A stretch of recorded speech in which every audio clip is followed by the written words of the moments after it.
What is up, everybody? What's Hey, going on? everybody.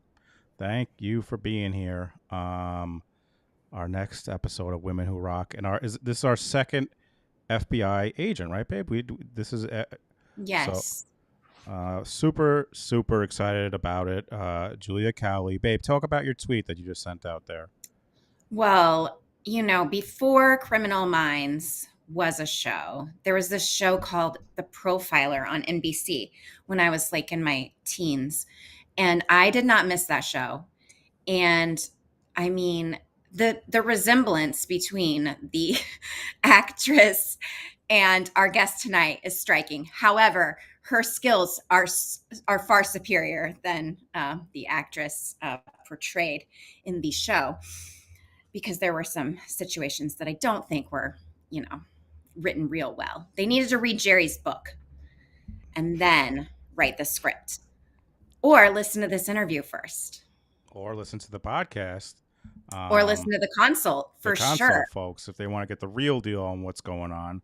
Shannon's fangirling. I know Elizabeth is in there fangirling. Elizabeth L. She sent some questions, which we're going to be asking. So for folks who don't know, Julia Cowley is a retired FBI agent and profiler. She spent 22 years in the FBI investigating violent crime, including serial killings and sex offenses, white collar crime, public corruption, and civil rights. She was also a member of the FBI's evidence response team. Prior to joining the FBI, Julie was a special agent slash forensic scientist with the Tennessee Bureau of Investigation. She has a bachelor's degree in chemistry and a master's degree in forensic science, and she is the host of the Consult podcast. So without further ado, here is Julia. Hey, Julia. Hi, how are you? Excellent. How are you? I'm great. I'm Uh, I'm really excited to be here. I've been looking forward to this. us too, very much. Very, Whenever very much looking forward to it. Yeah, whenever I get a message back that someone I ask comes on, especially someone with the experience that you have, Julia, we are super pumped to discuss with you. Your experience as an FBI agent, the podcast, all of it. So we're gonna get into it, babe. Go ahead. Oh, well, I always like to start out these interviews, which you probably know because you've been watching a few of them. I would love to know about Julia as a little girl. Okay, well, I was a really happy kid. I'm still a really happy person. I think people that's how they would describe me. I was really into sports and athletics, and I was the oldest of my siblings, and I have tons of cousins. I'm the oldest of all of them, so I think they would probably have described me as bossy. So I kind of ran the show. I told everyone what they were going to do and the rules that they had to follow. And we were latchkey kids. I mean, this is back in the late 70s, early 80s. And so we'd come home from school, nobody would be there. And so I would be babysitting. And, we were in, back in those days, you're just outside all the time. And, my mom never knew where we were. I mean, we played on train tracks and we'd be miles away. And so, but I was kind of the boss of everybody. And I like to think I was developing my leadership skills early on. But so, yeah, I was a very happy, free spirited, active kid, just very regular, normal upbringing. By the way, thank you, Tracy. Just put in there the Instagram is at the Consult Pod. It's in the show notes, so just click on the link; it'll take you there. So follow that. The website is truecrimeconsult.com. And then there's something else in there we'll talk as we get into this that you're going to be covering on the pod, but we'll get into that in a little bit. So, Julia, tell us what made you want to get into the FBI, become an FBI agent. Well, when I was in middle school, my mom was reading Helter Skelter about the Manson murders. So I know Shannon knows that Yes. book. And she told me I wasn't allowed to read it, too violent. But when she finished it, I read it and I was hooked. I'm hooked on true crime. I would go to the bookstore and I would spend hours in the true crime section picking out different books to read. I would go through all of them, and pretty soon I'd end up at the bookstore and I'd read the entire, section. And I just knew, in some way, shape, or form, I wanted to be in law enforcement. I wanted to work murders, homicides. I just didn't know what that looked like at the time. And then I read The Blooding by Joseph Wambaugh, which was the first DNA case that was used to catch a serial killer. And I became interested in forensic science. And so I majored in chemistry. I became a forensic scientist. I worked in the crime lab. Part of my job, I was a toxicologist during the day. And then my extra duties, I was part of the crime scene team. So we would go to crime scenes, we would process them. And about that time, I think I read Mindhunter by John Douglas, and I thought I want to do that now, and apply my forensic background to that kind of work. And I did realize that getting into the FBI, even if I could get into the FBI, it would be very difficult even to become a profiler. So I didn't really go into the FBI with a guarantee, but I knew that that would be my dream. So, after working in the crime lab, I applied to the FBI and was selected. And that's how I got in. And it's really, I've listened to other people interview, like Jerry and John Douglas, who obviously wrote Mindhunter, and he was one of the founding fathers, I think, of the behavioral analysis unit, which at the time was the behavioral science unit. And they sort of just fell into their careers.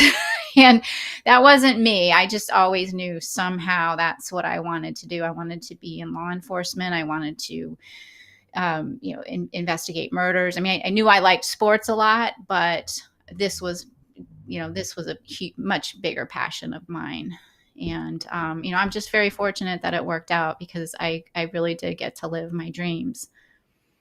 So Elizabeth, there she is. So happy Julia is here. Denise says, listen to the first episode of The Consult. So good. I agree. I just started listening, and man, it's so good. It just hearing your analysis is amazing.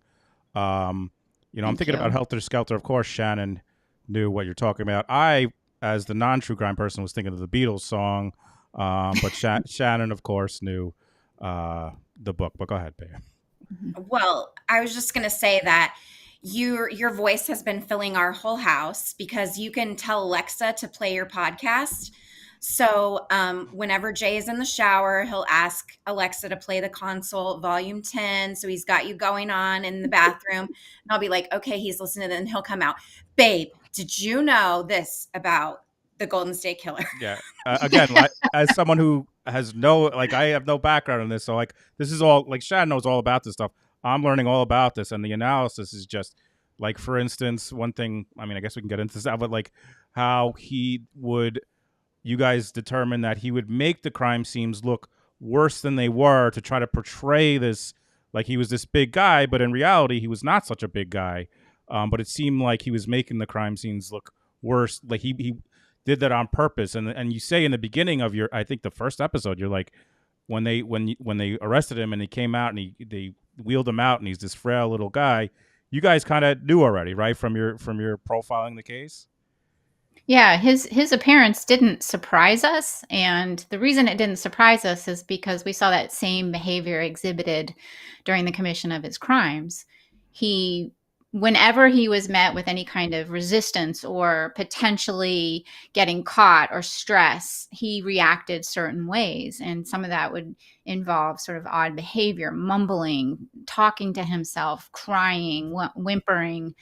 And and not to say he wasn't extremely dangerous, because obviously when he was cornered, he escalated directly to deadly force, extremely dangerous. But our perception and analysis of his behaviors, when his power is starting to be taken away, he really kind of implodes. He can't handle it very well. And we thought this would be a real characteristic that would be evident in his everyday life. If he's losing control, things aren't going his way, you might start to see some of this behavior.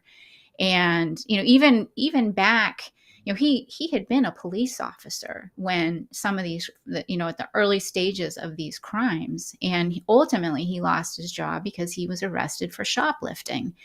And when he was arrested, he's crying and, it was really such a strange reaction for, what you would think of a police officer. At least say, hey, don't you know who I am? But that's not how he reacted. He really reacted in, a very cowardly way.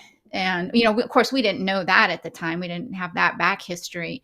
But that's kind of what we were talking about when we saw in these crimes some of his behavior. And so, the ultimate control has been taken away from him when he's arrested. So what did he do? He completely imploded, wasn't walking. He just, looked like, like a confused, frail old man. And he's not. And it's not necessarily that he's faking, but he's, because he's perfectly healthy, or at least at the time perfectly healthy. And the day before his arrest, he's out riding a motorcycle. He's perfectly fine, very fit for his age. But this control thing was such a problem, which is really ultimately why he ended up committing 13 homicides and over 50 rapes. Is because of this control issue that he had, and the need to be in control, and the ultimate overcompensation for his insecurities and his feelings of ineffectualness and things like that. So yeah, seeing him come into court, we're like, no surprise, but I think everybody's like, oh, he's just faking. And, no, I think that was the truest version of Joe D'Angelo that we could see. Go ahead. I'm just like so enthralled right now, even though I did listen to all 3 of the podcast episodes about him, and I did read Michelle McNamara's book, but just being able to hear you talk in real time about it is so cool. And we actually had a question from one of our patrons about the Golden State Killer case. And our mod, Elizabeth L. And our mod, yes. My daughter's name is Elizabeth. Aw. I love that name. Oh, man, well, Elizabeth there must you be go, Elizabeth. So hard. You have another bond with her.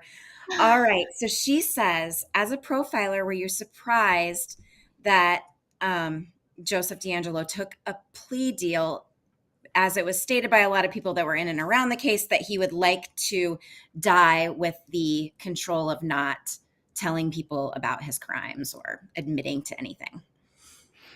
I was not surprised he didn't go to trial, and I was not surprised he took a plea deal because, again, he is very insecure. And I think to have to sit there and listen to descriptions of him would have been very difficult for him, particularly the ones that were very derogatory, or hearing about, he was described by many of the victim, almost every single victim, as having a very abnormally small penis. And, to have to sit there and go through that and listen to descriptions and things like that, I just don't think so. So that doesn't surprise me at all. And I don't really see him as some killers that like to boast and brag about their killings and relive them. I don't really feel he's like that. I don't think he's necessarily has that need to do that, to talk about it, to brag about it, to shock people about it. I don't think he wants to. And so it didn't surprise me that he didn't want to be the center of attention in court during a long and lengthy trial. That's awesome. Well, all right. So here's another question from Elizabeth. Elizabeth is a super fan, and she's all about this. Do you think that law enforcement has become better about sharing information with each other? She said a lot of people blame the egos of the state, local, and federal agents involved with the East Area rapist / Golden State Killer investigations for not catching on to the fact that they were the same perp. I think we've gotten better at communicating, and that was one of the things I think that led to the resolution of the series of crimes throughout California that are attributed to Joe D'Angelo. Was in 2010 or 11. It's when everyone got together. All the jurisdictions said, what we need to do is we need to form a working group. Like, this is, they're realizing that this offender is not going to be alive much longer. It might be their last chance. Let's get together. Let's share all our files. And so that was the beginning of everybody working together and reading about each of the different cases and incidents that each jurisdiction had. And so, the FBI was brought into that, and the FBI's VICAP unit, which is part of the National Center for the Analysis of Violent Crime, which is also where the BAUs are. So VICAP is a separate unit. They analyze data. And what they did is an analyst there created this internal website for everybody to go to, like a share drive where everybody could go and read each other's cases and have a better understanding. That was the first time that had ever been done. And yeah, at the beginning of the series in Sacramento, the Visalia detectives back in the day believed that the Visalia ransacker, he had committed over 100 burglaries, going into homes, ransacking, and then he tried to kidnap a girl in high school. Her father intervened. He shot and killed her father. So there was a murder involved, but the burglaries did not involve people at home. And the detectives believed that the Visalia ransacker did in fact kill this man, and he was a professor at a local college. And so the ransacking stop, and then the rapes start almost like right away in Sacramento. And Visalia is about 4 hours from Sacramento. And the Visalia detectives at the time believed they were connected, and they had gone up to Sacramento. And this is all, stories that have been passed down to me, I should say. So I wasn't there, and I haven't talked to anyone who was present at these meetings, but this is just what had been told to me by various detectives. And so Visalia had tried to meet with Sacramento and present their argument that we think these are related, and Sacramento authorities didn't think they were related. And I guess sort of said, go back to Visalia. We've got our problems here. We don't need this. And so, by the time that I started looking at the case, that disagreement still existed amongst investigators. And it was a real divide, and it was a real obstacle to the task force moving forward. It's like, if you were to be able to link Visalia, that could give you a whole other set of leads. But it was difficult. So there was a little bit of, egos, and just even once the task force was formed, people thinking they're right, other people thinking they're right, and people not getting along and getting on the same page. So I think those problems still exist, and I think they will always exist, because law enforcement agencies and detectives and FBI agents, we're all very, I guess, opinionated, territorial, and protective of our work, and we're not good at sharing. So it takes a lot sometimes to get agencies to come together and say, let's just share everything and let's work together. That can be difficult.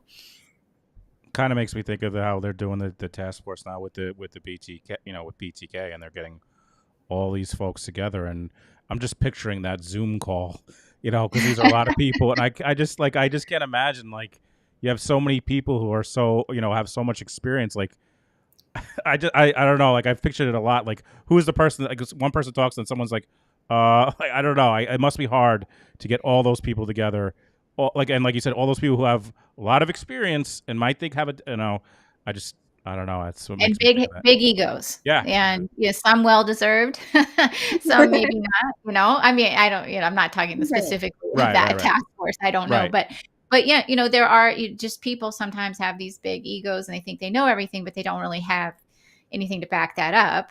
And then you have some people with significant experience, and they can back it up. And and it was like that. There would be disagreements in the working, we called it a working group, in the working group meeting for the Golden State Killer. And we didn't call him that at the time. He was the East Area Rapist, original Night Stalker. So we either called him the Ear or the Ear-Ons. It was a little bit of a clunky name, but that's how I knew him. So it wasn't until Michelle McNamara's book came out and she named him the Golden State Killer. And that was the one that kind of stuck. And it was just, it's easier. It's not. Yeah. It was, not, I think that was part of the problem early on, is his name, and people outside of investigators didn't realize it was all connected, because he had multiple names. That's really interesting. So, like, the name could have been, like, just getting one, like, common name kind of helps out.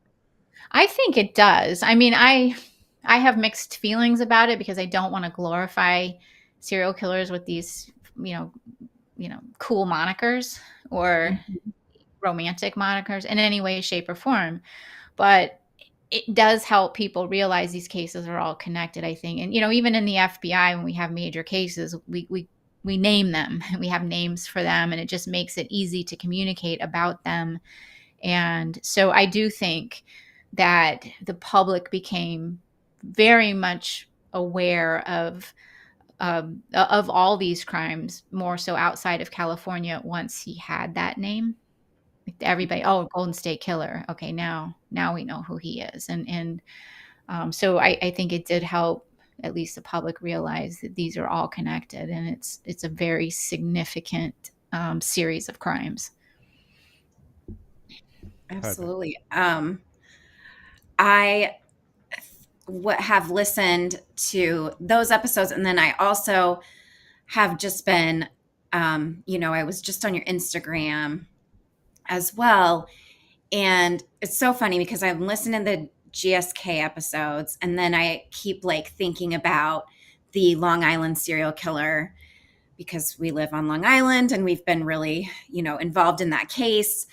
And I was thinking, okay, well, the Golden State Killer stopped killing in 1986. So maybe, like I'm trying to make all these connections. And then basically, like listening to your podcast, it's like, yeah, you really can't make any of those connections because they're all so unique. And Right. can you talk a little bit about that? Because that blows my mind right there. Because I'm like, oh my gosh, you guys start at ground zero every time. I do. I always do. And that's because every single case is different. And there is no one profile of a serial killer. They're all different. There's no they have perhaps certain things they share in common. They tend to be sadistic.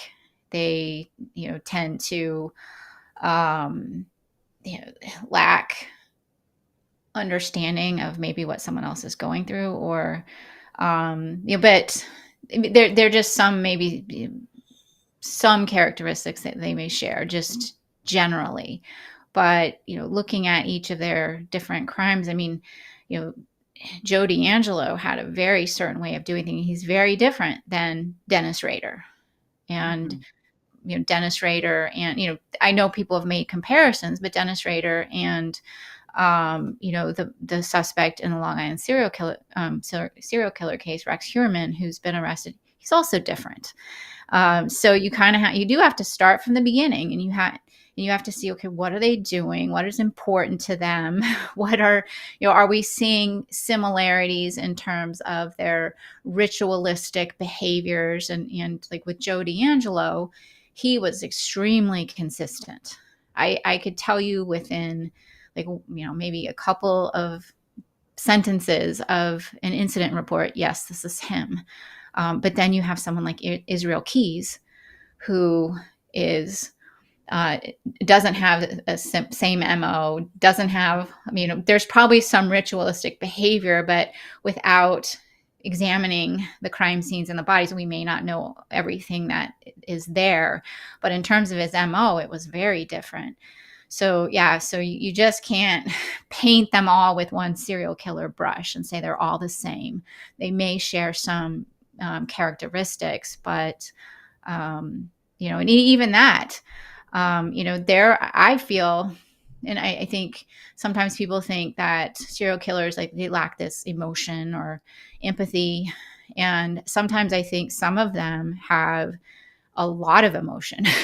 And like maybe this emotion that it's not maybe so much emotion, and they may perceive things, and they may perceive that they've been wronged, and they're just over emotional about things. And then some may not have any feelings at all, may not really care. So I just think it depends on each individual person and case, and their background, and yeah, and starting from the beginning. So I'm really curious because we've had Cheryl Mac McCollum on here, and she talks about if she was taking over a case, she would like get a big warehouse and like put everything out and kind of try to connect, put it all out and try to figure out where to go. And I'm just curious what your process would be as a profiler when you Mhm. first get a case. What would you do to start investigating and learning the case? So, I mean, unlike TV, like being a profiler, it's really a desk job. You're reading other people's investigations. We're not out there conducting interviews. We're not interviewing the killers and doing the interrogations. That is the job of the investigator. So it's a very different role from transitioning when I was just a regular FBI agent, transitioning into the role of a profiler. You're a consultant, hence the consult. And so really it just, I mean, for me, again, it depends case by case. Sometimes I had a single homicide. Sometimes I might have a double, triple homicide. Sometimes I might have a serial murder, and you approach those cases differently. I tended to just kind of read through everything first, take some notes, then go back with a fine tooth comb with each case. We had crime analysts that worked with us. So if we need linkage charts or timelines or phone records or things like that, and they kind of would put together a timeline for us of cases, a link chart. It was very helpful to help me visualize things. I didn't tend to put everything up on my walls or anything like that. I didn't do that. But I had detailed notes and, my little charts and my, Excel spreadsheets and timelines. By the way, again, it is the Consult Pod. I'm putting it in there now. The Instagram is at the Consult Pod. The website is truecrimeconsult.com. That's in there. So make sure you're checking it out. And you have Israel Key's episodes as well. Is that We have right? 3. Yes. Yes. Yes. And so, So, and with those, I mean, each case, again, depending on what our role was or what we were looking at. So the Israel Keys case, it was so interesting because our first involvement, not knowing who he was the murder of the Couriers in Vermont. And they were an older couple, and they were kidnapped out of their home and eventually murdered, and their car had been found. But to us at the time, they had just disappeared. So the local police department very quickly asked for FBI assistance, including BAU. So those of us that do the consult were on that case. And then, a year later, we have this kidnapping in Anchorage, Alaska, of Samantha, and no idea that they were related. And of course, you can understand why. They're across the country, different MO, different victimology. I mean, everything was different. And in that case was also, we were working in a different way because he was communicating and, trying to extort the family and making the family believe she was still alive. So that was a whole different kind of approach to that case. And we did not know they were connected until he confessed. And so I have never been so surprised, I think, in my career, just like, oh my gosh. And first I was like, are we sure? And he had so many details that only the killer would know. And then he did leave a fingerprint, which he was very surprised about, I think, because he thought he got away with the perfect murder. But, so that's the approach we take. We describe that. So it's a very different type of approach to that case. And we'll do other cases as well where we're just looking at, okay, this is what we were asked to do at BAU, or this is how, we're going to just look at this one aspect of a case. And we really try to just, there's very little editing with it. It's really just us talking through. And for me, it's, I'm still learning. 2 of my co-hosts, they were they were senior to me in the Bureau, and they were my mentors at BAU. And although I host the show, I still learn so much from them. And we just were recording some episodes, and I was listening to them. And at one point I'm like, gosh, I'm learning so much. And so it's still like, I'm still learning, and I still love it. But our show is really just trying to show people the reality of what criminal profiling is, what it can do, what it cannot do. The one thing is we don't identify an offender, and that criminal profiling does not do that. We can't do that because a lot of times our profiles could match somebody else. So I feel like we could talk about your FBI career for the entire hour, but so you're talking about. Let's talk about what made you want to get into the podcast game. I know you just said you want to describe what you actually do, but was that the inspiration? You wanted to get it out there to folks what the actual job is like. I don't think that's what inspired me. So when before I retired, I had worked with younger agents, and I was just getting into listening to podcasts. And the first podcast I ever listened to was Criminology and their coverage of the Zodiac. And that was the first ever. I was on a plane. And I'm like, well, I would try this podcast thing. And I'm like, oh, I really like this. So I was listening to other podcasts, and I would come into work and talk with some of the younger agents, some of them brand new into the office. And one of them had said, have you ever heard of Jerry Williams? And I'm like, no. He's like, well, she's a retired FBI agent. She has a podcast. And he's like, before I became an agent, I listened to it all the time. It was like a really good recruiting for me. And so I started listening to Jerry. And then when I retired, I went on her show to talk about the Golden State Killer. And by this point, my squad mates had said, well, you should do a podcast. It should be like Jerry's podcast, but it could be about profiling. And I'm like, yeah, that sounds like fun. I'll do that. But I don't think I was really serious about it. I thought, yeah, I could do that. Podcasts are easy. And then for my retirement, they got me 24 mugs that said The Consult on them. So they had designed a logo, The Consult with Julia Cowley, 24 mugs. And I felt like I have merch. I have to. So that was one of my parting gifts. And I thought, I guess I have to do a podcast now. I have mugs. And the funny story about that is everybody at my retirement party took a mug. So I think I like two. I mean, it's absolutely wild. I had no idea about the connection with you guys. Our last two, Jerry Williams and now Julia. I had no idea. As I've said, I've known nothing about true crime. You were on her show and she inspired you, and you have a podcast. This is blowing my mind. Yeah, she was very supportive when we started out, and she's like, well, I can't release your episode until you have at least 4 episodes ready to go. And she's like, well, how often are you going to do it? And I'm like, oh, once a week. And she's like, really? Good luck. I really didn't have any idea how hard it is. And I'm not deterred easily, so I figure I'll figure this out, and we'll get it going. And we ended up taking a hiatus for a bit because it was so much work. And secondly, we had a tragedy that hit not in our family but very close to our family, and I wanted to just kind of focus on that and kind of my family's healing from that and my own. And so I just thought it was a good time to take a break.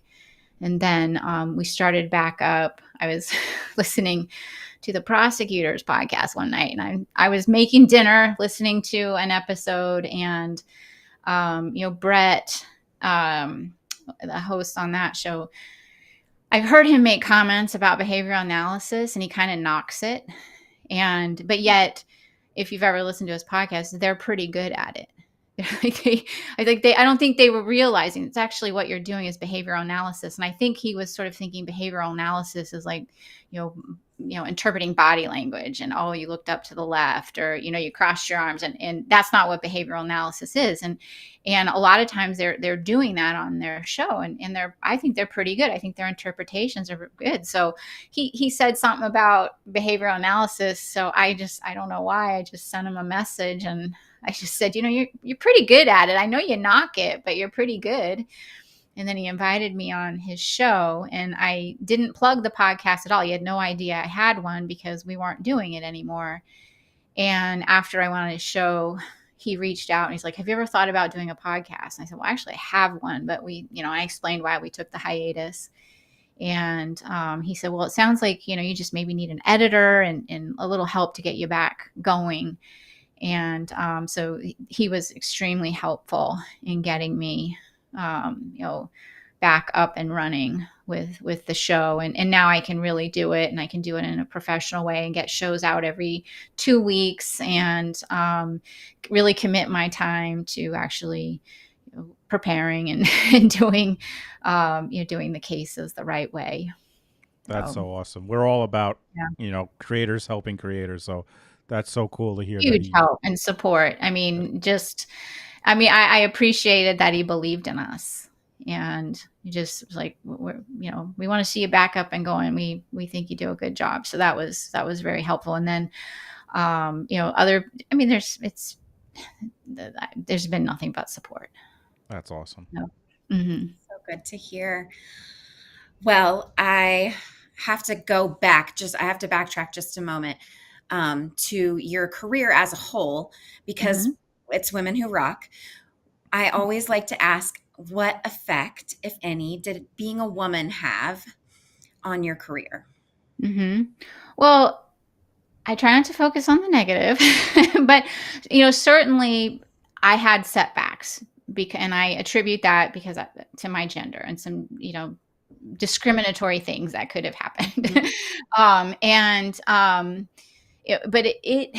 I would say there's like one major incident, and the rest of my career was really pretty issue free. I certainly noticed things. I certainly, always noticed, okay, maybe I'm being treated differently because of my gender. But it never impacted my career or my ability to do my job, except in one instance. And so, and that was very disappointing. And I fought through that, and, ended up coming out in a very much better place. So, but that being said, I do also, I realized too that, I got some really great opportunities being a female, because I had an opportunity to interview a couple of, in 2 different cases, domestic terrorists. And that wasn't my background at all. And because it was determined that, a female agent would be the best to conduct these interviews.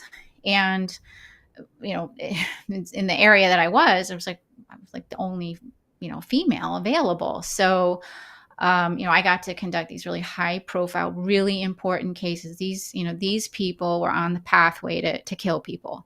And I got to conduct the interviews. Both of them were successful.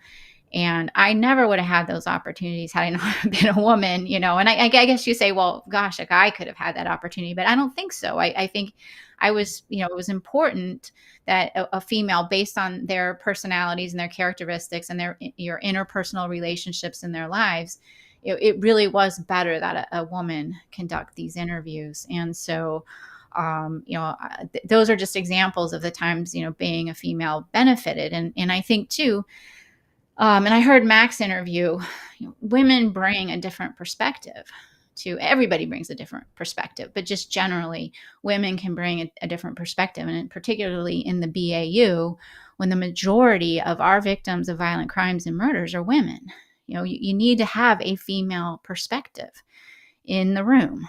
And so we bring a unique perspective to these investigations, a very important perspective. So, yeah. So while I had some setbacks, I had a lot of success, but I don't look back with too much anger. I'm a pretty positive person. In the FBI, you have to take these psychological exams if you're working particularly violent or, people who work crimes against children, and it's called safeguarding. You kind of go through these psychological exams to make sure you're okay. And 1 year, you have to take all these tests, and the psychologist said, wow, you have a really Pollyanna-ish view of your life, like really happy. You're way up. And I'm thinking, oh no, he thinks I'm crazy. I know what he's going to say. He thinks I'm like faking or something. You're too happy. So I'm just sitting there thinking, what's he going to say? He's like, but you're also very high on the honesty. Like you're willing to admit, to things that maybe could potentially not paint you in a favorable light. So I was high on the honesty and also very high on the Pollyanna, on the positivity of my life. He said it was very unusual for him to have ever seen somebody in law enforcement that has done the kind of work that I've done to be so positive. And he asked me, well, why is that? And I don't know. I'm happy. I said, I certainly take the work very seriously. I have a lot of empathy, but I try to focus. My focus is on, okay, I got to catch the offender. I don't have to sit and interview the victims. I don't have to, which is heart-wrenching. If I would go to a crime scene and I saw personal effects like Christmas gifts or I could see what they were doing in their last moments, that stuff really impacted me quite a bit. And I would kind of choke up and I'd have to push it out of my head. So I really have learned to channel and compartmentalize. And so I think just having that positive attitude, and that just has always carried, any setback, I look at it as, okay, I'll get through this. We always get through it. Somehow you get through it. I think that's how I look at it. So even some of the setbacks I look at now and like, that just made me better. It made me stronger. It made me a better person. And this is why you're a woman who rocks. I mean, amazing, amazing. So that took us a little back. So let's take us back. Sorry. No. That was my fault. Yeah, blame Shannon. How dare you? But no. Let's go kind of to the future. I've been sharing your links, and with it, I've been sharing findjody.com. Why don't you talk what's coming up? What is coming up on the pod? What case are you going to be reviewing? So we are reviewing the abduction of Jody Huisentruit, and she was a news anchor in Mason City, Iowa. And she was abducted right outside her apartment. She was running late for work. She was gathering her things. She ran out the door of her apartment building and was abducted right there. And her belongings, some of her belongings are found by her car. Her car key was on the ground. It was bent. Clearly something terrible happened. And so, it was June 27th, 1995, and there has been no signs of Jody. And so we are covering that case, and it was a collaborative process with the findjody.com team. And they're a group of journalists that have been working on this case for about 20 years. They all just kind of decided that, she's one of their own. And they have this website where they, take tips and they provide everything to law enforcement that they get. They're some of the most dedicated people that I've ever dealt with, but one of the members of Find Jody had heard me on Jerry's podcast and reached out and asked if I would take a look at this case, Jody's case. And I said, well, yeah, I'll talk with you kind of, just off the record about my perceptions. I said, but, I didn't work on this case, so I don't think I could provide a lot of help, because you can't profile a case off media. So, typically you just can't do it. It's impossible. You have to see the details. You have to see crime scene photos, autopsies. And, a lot of the interviews don't always matter, but what's really important is victimology. And, but as I started to realize with this case, we have crime scene photos. There is no autopsy. There is no body. There is a lot of victimology available. So after talking with Caroline, the journalist that I worked with, I realized, we could probably cover this on the show. And I thought it would be a better way than just me trying to do an assessment on my own, is to bring in the team, because you really can't do it on your own either. I can have my ideas, but really a thorough analysis, you have to have a team of people. So we did decide we would cover it for those reasons. And that will be our next episode. It's dropping Wednesday. I'm extremely proud of it, because in terms of our show, it really kind of worked out like a true consult. The other cases that we've covered have been cases we already worked on or knew about or provided analysis. This one we had not. So this was really us getting on, on the call, talking it over and working through an analysis like a true consult. So we're, including having Caroline Lowe on the show as a detective, because she knows almost every detail about the case because she's reported on it for so long. Coming in as a detective and presenting the case summary and the facts of the case to us. So it's a 3-parter. The first part is the case facts. The second part, we go into Jody's victimology. And the third part is mostly our analysis of the case. So yeah, guys, check out the pod and go to findjody.com, JODI.com as well.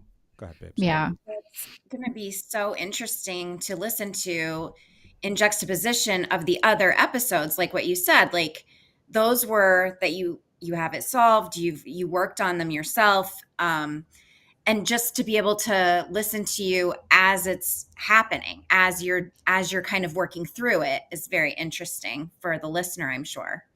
Yeah. I mean, it's more so, we still have lots of discussion, as you know, on the other cases, and we talk a lot about behavior, but this was really just, okay, like I didn't know going into it. This is like me at BAU bringing a case that's been assigned to me and presenting it to my colleagues and then talking it over and forming a profile. And that's exactly what we would do at BAU and talk it over. And that's what we do on this show. So it really unfolds that way. That's why it's so long too, because we have some debates.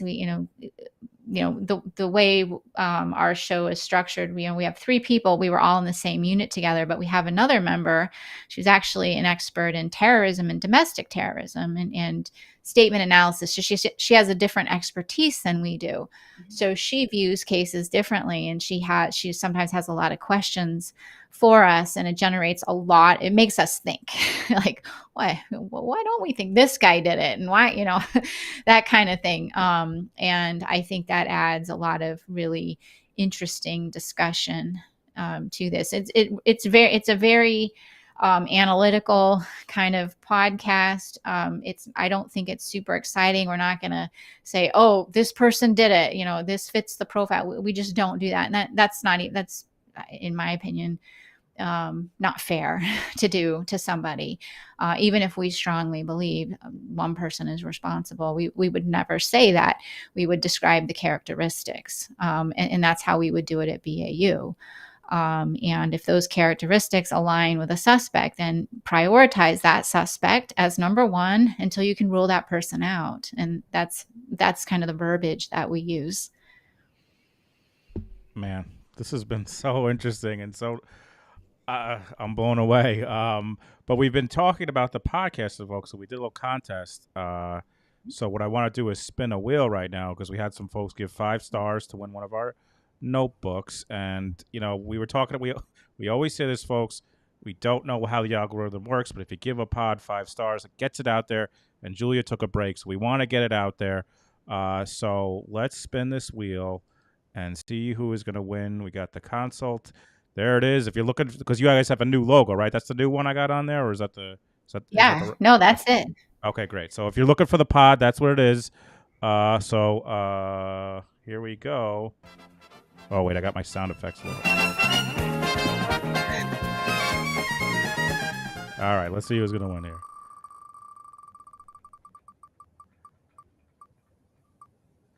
All right. Judy Kerr 10 on the twitter.com. Yeah, email us. I know Judy. You do? Get out of here. Yay! That's Julia's awesome. friend Judy. All right, Judy. So we will get that. We'll email. Judy's an author writing a book. And so, she's like, she wants to be authentic. So I talked to her about some things in the FBI. So like, oh, yay, Judy. It's not a Yes. setup. I swear. I had no idea she was going to be here. But yeah. Yeah. Awesome. All right. So we will email me at theshamingofjay@gmail.com and we will get our notebook out to you. So that's awesome. How cool is that? Look at that. Judy wins. Wow. It's not rigged, folks. So stop it. Oh. Plus, a writer. This is going to a writer, babe. This is Yeah, Yes. she's such a great writer. day. Yeah. Perfect. Babe, you got anything else? Well, I mean, I have to know what when you consume pop culture, such as things like an audience favorite like Criminal Minds, are you just cringing the whole time? Oh. Yeah, no, not really.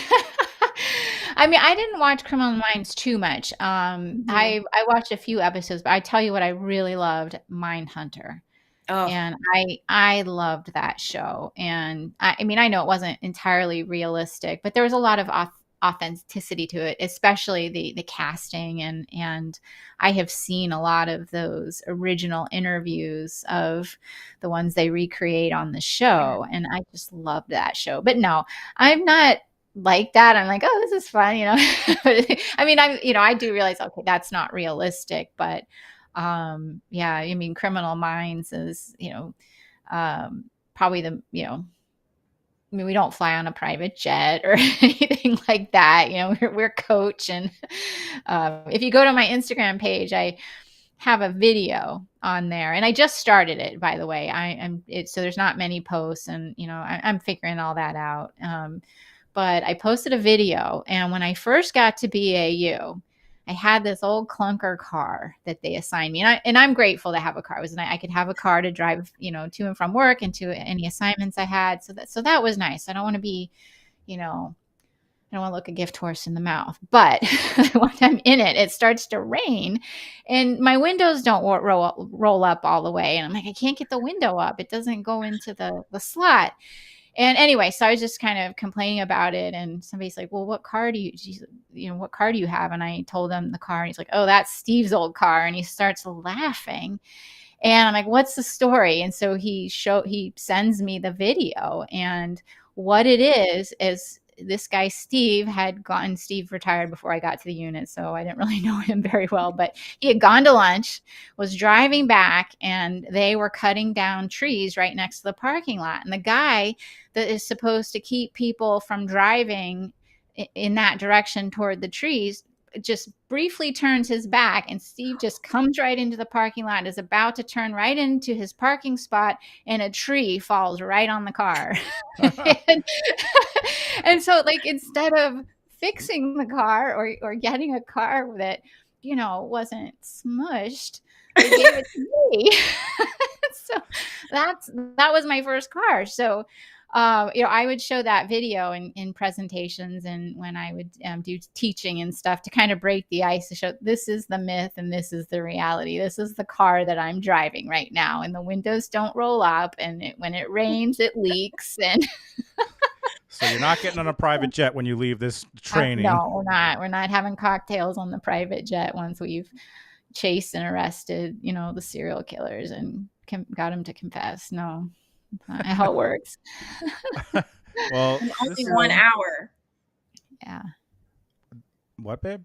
What do you mean? In only 1 hour every time. They always catch them. Oh, well, every gotcha. time. And Yeah. it's like, And the DNA is done in a few special. minutes, and like, Yep. it's, but Shannon, I don't cringe. I enjoy those. I enjoy shows just as much as anybody. I can sustain my disbelief. I tend to like more realistic shows, and I do. Although, as I've gotten older, I've really started. I mean, I loved true crime documentaries, and I'm really starting to question, the authenticity of those, because I had watched one on the Jody Houston Truett case, and there were some things done in there purposely to make you think that a certain person is responsible for the offense. Wow. So like positioning a certain vehicle in front of his home because a white van had been seen in the parking lot the morning she was abducted. He didn't drive a white van, but when they went to interview him for this documentary, there was just happened to be a white van like parked on the street that you could see down the street. And I thought, is that just a white van there, or is that are they trying to manipulate the viewer? So when Wow. you work on these cases and then you see how they're portrayed in like a documentary or something, you're like, you start to notice things like I think I'm being manipulated here. So Mhm. I don't know. I mean, I'll still always watch them, but I watch them in a much more, suspicious way. Like, okay, what are they trying to make me think here, and what's reality? Well, speaking of documentaries on Netflix, have you seen? I'm just gonna bring this up because it's. Oh, don't shake your head at me. Have you seen? He's Have you? obsessed. We just I'm started it obsessed. yesterday. Have you seen this Escaping Twin Flames on? Yes. Oh my I just God, you have. I just watched it Saturday night. Yeah, my brother sent me. He's like, my little brother is like, you need to watch this, really good. So I watched it. Yeah, Can I you did. believe that? So Yeah. we watched we watched The Vow, which was on Keith Raniere and Nexium, this cult in upstate, Yeah. and then again, I'm all new to this stuff. So at the end of that, it's like, great, boom, he's in jail. I'm watching this Escaping Twin Flames, and I'm like, all right, we'll be done, and this guy will be in jail. And then I go on Twitter, they have all their stuff. They're bigger than ever. How do we take this thing down, Julia? How can you? I need you. I You're need the so FBI. guilty. I know. No. I need the lawyers. Anyone who follows me, we gotta take this down, guys. If you haven't seen this, I have nothing to do with this show, but we watched this and it just blew my freaking mind. You know what I think it's going to be a case of? Follow the money. Yeah. There's something suspicious. I'm not sure about, certainly some of the tactics that they're using to what I believe target very vulnerable people and play on emotions. Certainly, I mean, master manipulation there going on. I'm not sure criminally what can be done, but and you saw that the local police looked at this. They referred it to the FBI.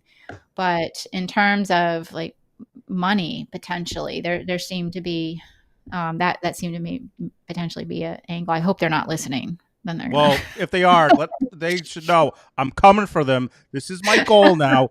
I cannot believe it's still going on. I feel like I'm watching the birth of Scientology. Like this is like the beginning, and they just keep growing, and like it's just driving. Like, all right, and then it just at the end with the moms who have lost, like their kids are gone and they can't contact them. It Mhm. was just like, I'm like, look, anyway. Yeah, I I'm don't. with you. I felt for the moms. Being, my kids are older now, so yeah. So I couldn't imagine, that feeling. You just completely lost your child, and they cut you off, and there's nothing that you can do about it. And the more you push, the worse it gets. And so yeah, so it's heartbreaking.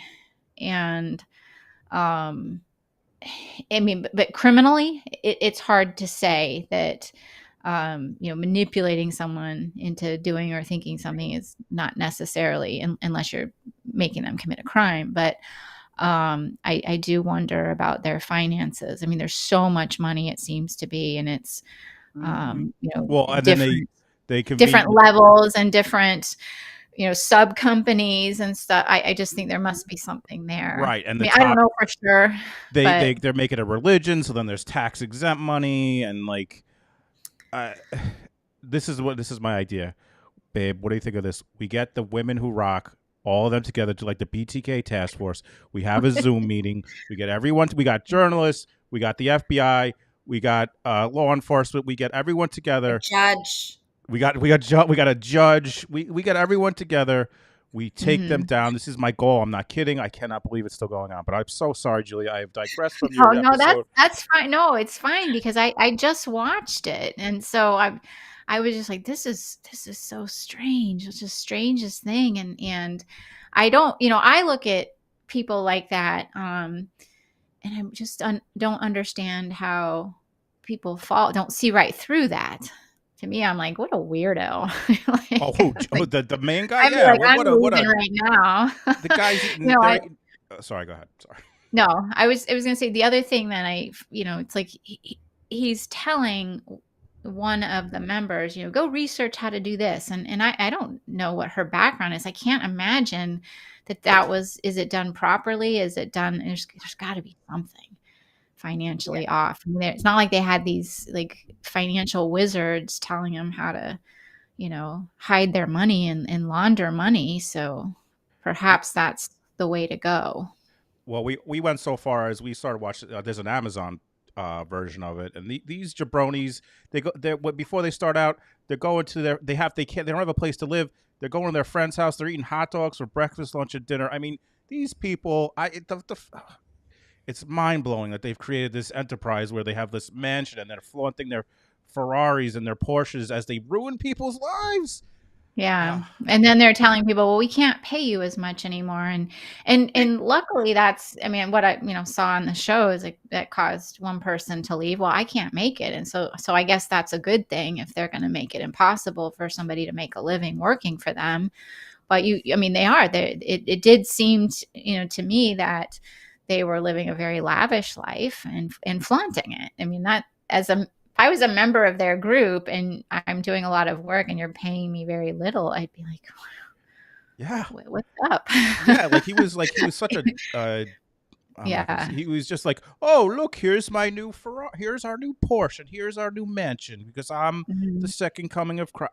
Like you said, I would be like losing these coaches that they're like have to work second jobs because he's like, you guys need to do this for me because of my light that you know what? I'm sorry. Yeah. I gotta stop, babe. Stop me. Go Yeah. ahead, take over, And babe. he's abusive. Yeah, He yells at people, he berates them. These, Yeah. again, we're seeing like probably very small clips of videos. I mean, we don't know the whole picture, but I know I've said I'm skeptical about, documentaries, but I'm believing this one. yeah. The guy's Me too too. weird for me. I mean, and all those videos are still up. They're still up. His YouTube is Yeah. still like their YouTube is still I- up. I'm sure that that kind of. I mean, I've seen many romance scams, and this desire of people to find true love and their twin flame and all of that. I mean, every single person interviewed that had left, they were at a very low point in their life when they came across this group, and that's what they're preying upon. It was so clear that they were preying upon people that were really struggling and looking for acceptance and looking for love and looking, and of course this seemed a lot of them, it was kind of during the pandemic as well. And so there's a lot of isolation. There's a lot going on there. Well, let's Yeah. bring it back to you, Julia. Here's a question: Oh, does he remind you of any other cult leaders, or maybe anyone you've profiled? Does any of his characteristics, anything that maybe you thought like, oh, this is kind of like that person, or well, yes. I do think in certain, not just necessarily cult leaders, but other types of offenders that get people to circle around them and rally around them. He's charismatic and can talk the talk, and if somebody questions him, he has all the answers, and he just turns it right back around. That's what I noticed, right back around on them. I mean, this whole, what were they calling it? Like you have to look inward or something like that. Like Yeah, it's the mirror exercise. the mirror exercise. I mean, that's pretty brilliant. It's not you, or it's not me, it's you, Yeah. and that was his answer to everything. And but yeah, charismatic and you know, um, very abusive. It was abusive in my opinion, even though it wasn't in person and it wasn't physical abuse. I mean, the way he was talking to some of the people and yelling at people when they questioned him, to me was, very, kind of what you see in these leaders that get people to blindly follow them into, criminal activity or things that are very damaging, self-harm, even, suicide. I well, I mean, mean, what do we start this show talking about? What was the book and what was the person Helter that Skelter. Yeah. Helter There Skelter? I mean, you we're go. full circle. A Yeah, we charismatic came right person back around. came But right. yeah, I mean, a perfect example. But, so many people followed him, but every single one of us, in this, I mean, I have, you know, great faith in this, J-Bo Nation that are watching, Charles Manson ever interviewed, or, I mean, who would follow him? He's crazy. It's just insanity. But people that again are vulnerable, and of course I think there was a lot of substance use and abuse when it came to Manson's followers. But yeah, I mean, a great example. We kind of us normal people look at him and be like, "Get away! I don't believe a word you say. You're crazy." But that's not how everybody views it. But not Well, J-Bo Nation. well. By the way, that's how I usually end these interviews: is welcome you to J-Bo Nation. So I hope you've seen some of the folks on Twitter. You are I now have. fully a part of J-Bo Nation. They're going to be following you, retweeting you, following the podcast, going on Instagram. And really, thank you for indulging me there. I went a little. Absolutely. Thank you for indulging me too. I appreciate it. That was all we. I started listening. I haven't. There's a podcast, by the way, on Amazon. Well, you could play. There's a Twin Flames podcast, which I started on Amazon, which I think is narrated by one of the actresses from Brooklyn Nine-Nine. Babe, I found that out. So anyway, but that's not the podcast you're going to listen to after the show. The No, podcast you're going to go listen to the consult. You're going to go to the consult. You're going to give it 5 stars. You're going to go to the Instagram, and you're going to like it, and you're going to star everything and heart everything and Twitter, etc. Julia, you blew us away. You guys are going to love it. Thank you so much for coming on. We really appreciate it. And but by the way, guys, we haven't done this in a while, but we're going to end this. And if you still have time, I know we went a little extra, but if you have like 5 minutes, Julia, maybe we could do like a 5-minute. Maybe we could talk about Twin Flames a little bit more or something. Sure, I'm happy to. Oh, awesome! Thank you. So we're gonna do, guys, for our patrons. We're gonna do a little interview after we end this. So look at Elizabeth. Elizabeth is just in awe here. Thank you, Julia. Oh, you're welcome, Elizabeth. We love you, Julia. Thanks for coming on the show. So thank you so much. We really appreciate it. And check out the pod. And we'll see you guys. Have a good night, everybody. Thank you for joining us, J-Bo Nation. Please give all of yourselves an ovation. No, it won't be real long until next time. Oh, J-Bo Nation, there's no place we'd rather be. J-Bo Nation is the place to be. J-Bo Nation is the place to be. J-Bo Nation is the place to be. J-Bo Nation is the place